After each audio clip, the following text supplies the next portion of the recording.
Welcome back to another Secrets of the Pros. I'm your host on behalf of the Department of Youth Services located in Belize City, Central America, number 55, Regent Street. I'm Andrew Raber, mixing master engineer and musician and producer. I want to talk about, first of all, I want you guys to support our new release, Get Smarter. This is the upcoming artist MIK featuring Lady Ice. It's a hip hop, dancehall, trap beat. This is the artwork, so we want to ask you guys to support our YouTube page. If you'd like to send us an email, you can send us maybe your songs for us to critique and give you advice on how we can mix it. If you're in the ages between 15 to 29, you can send your stems and we can mix it as a demo for you, a portion of it. But I want you guys to support our artists. Now I'm gonna touch on 3 gems for your mixing, right? Shout out to Andrew Sheps. I was watching some of his videos, and also Fab the Font that produces for Shakira. I've learned 3 things from him, which I definitely will keep in my bag of tricks, you can say. I have a new track here from the artist Dan D. It's called Barbie Girl Part 2. And but what I want to touch on is getting your mix on that deep low end balance. So I'm gonna play a reference track and then we're gonna play our track, right? So let's do that and we'll dive right into the tutorial. So here's the reference track.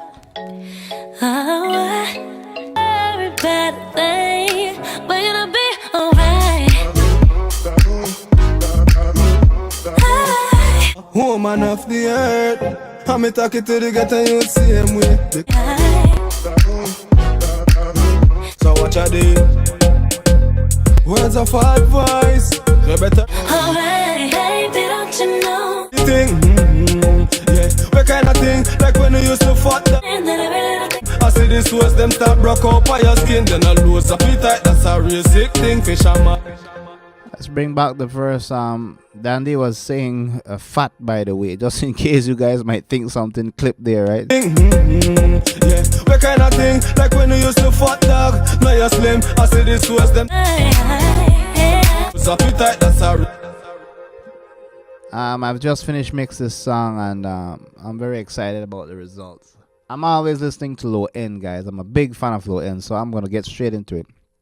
Now, first of all, the 3 gems, right? The first one is we're gonna be talking about the exciter, and this is 3 techniques I've gathered from Andrew Sheps. What he did, I'm not going to get into EQ, the vocals and whatnot. What he did is place an exciter on a bus track and output it to the main out.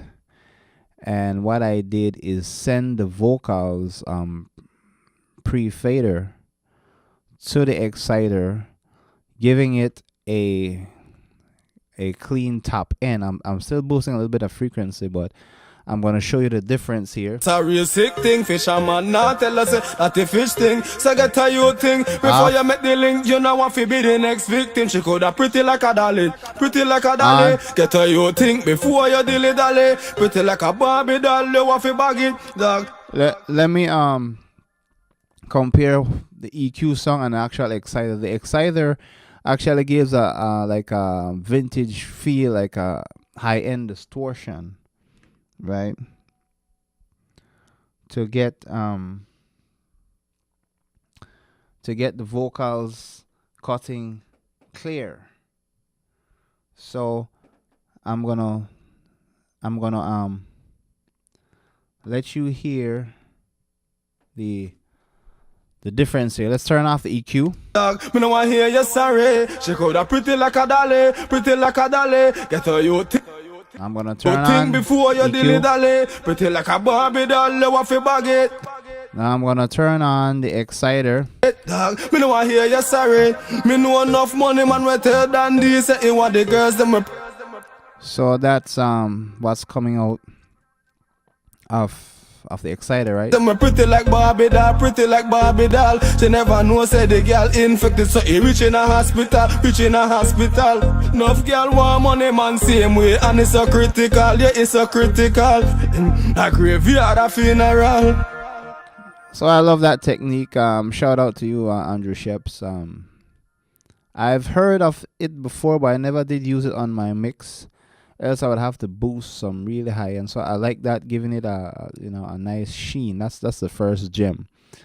The second one has to do with the low end, of course. All you producers out there that wants to know some of the more secrets how these guys get these massive low end on these systems, and you might be thinking, man, they're boosting a whole lot of bass. Not so. It's actually harmonic stuff. That's one of the key roles, right?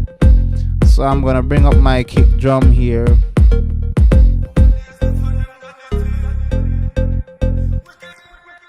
So what I'm gonna do here, I'm gonna let you hear the kick drum. I'm gonna show you again what Sheps. I'm gonna show you what Sheps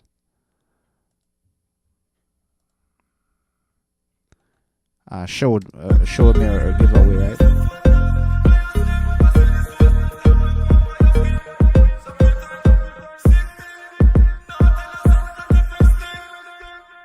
Okay, you're hearing all the reverb effects on those stuff. I'm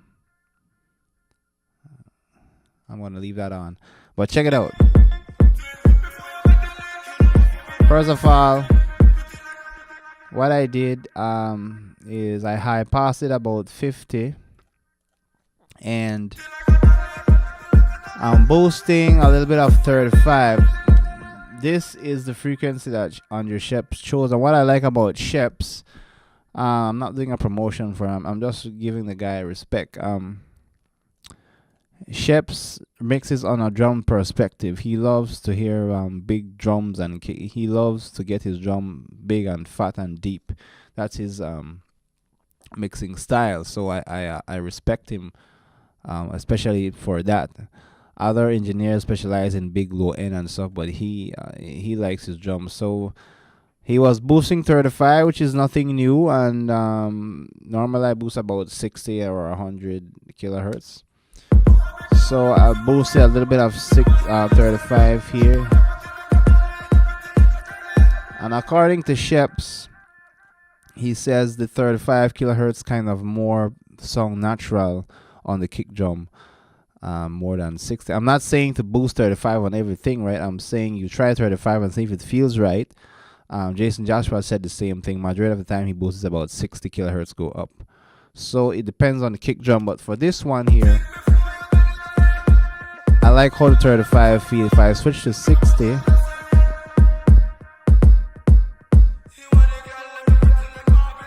sound okay, but a little muffled. So when I switch to 35,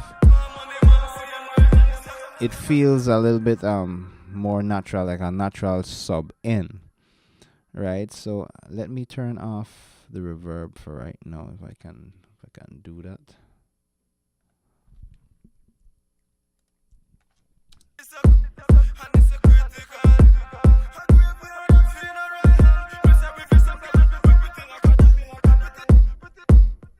Okay, much better.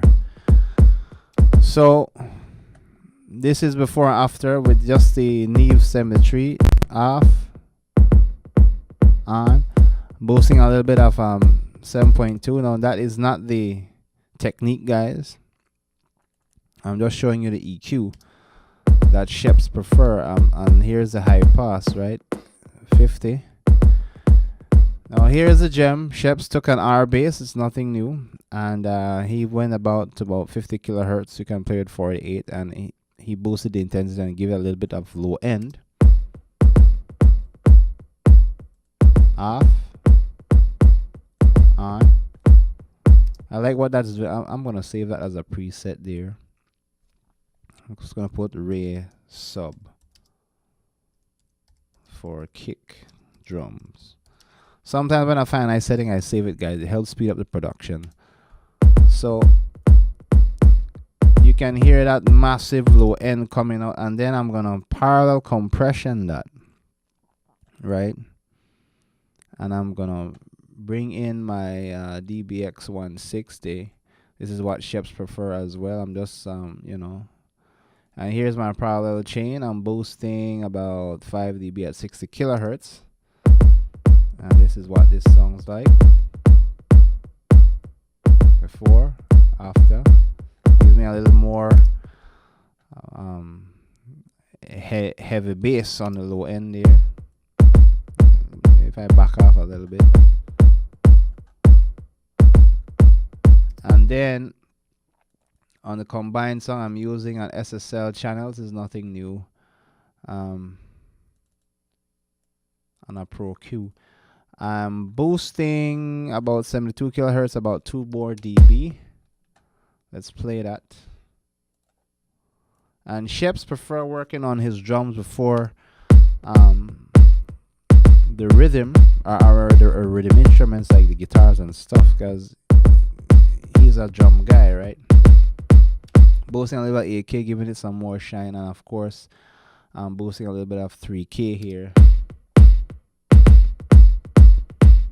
And gating the kick as well. So that's the gem from Sheps. Use the R bass on the kick drum. It's nothing new, but simple things like these can get you a whole way. And I'm gonna go down to the bass.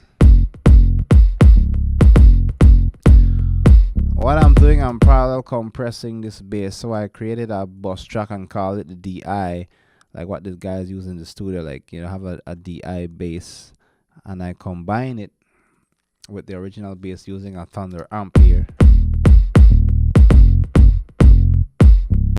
That's how I get that big low end, right?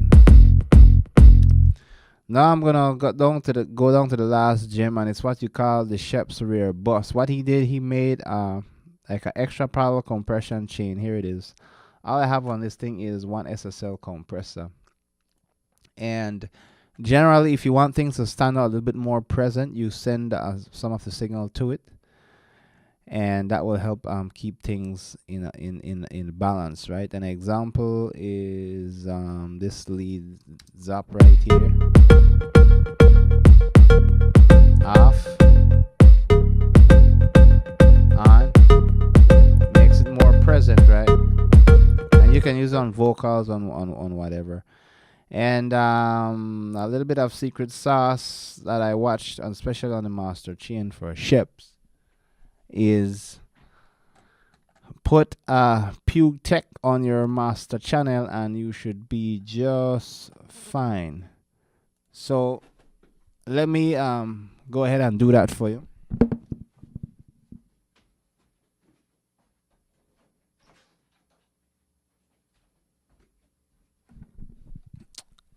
Let me go ahead and find, first of all, let me turn on back the reverbs that I used on my mixing template here. So I'm gonna bypass and unbypass the plug. So here it is.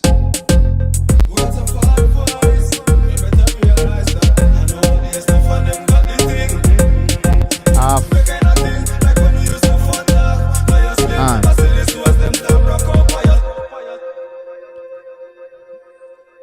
So in actuality, according to Sheps, and I've tried it before, the Puke Tech EQ actually adds a big low end to the entire mix. So if you want to get away with a nice wrong bottom end on your mix, the Puke Tech is the way to go. So we just want to leave that with you, and we're going to catch you on the next one.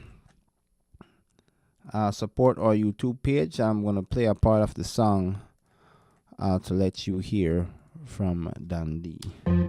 You I'm a woman of the earth. I'm talking to the ghetto you same way. They come in a want no bite dirt. So what you do? Words of advice. You better realize that I know what this stuff for them got the thing. Yeah. puppy kind of thing, like when you used to fat dog. Now you're slim, I see this waist, them start broke up by your skin. Then I lose appetite, that's a real sick thing. Fisherman now tell us that the fish thing. So get a you thing, before you make the link. You know what fi be the next victim. She coulda pretty like a dolly, pretty like a dolly. Get a you thing, before you dilly dally. Pretty like a Barbie doll, you want fi bag it, dog. We don't want hear you sorry. She coulda pretty like a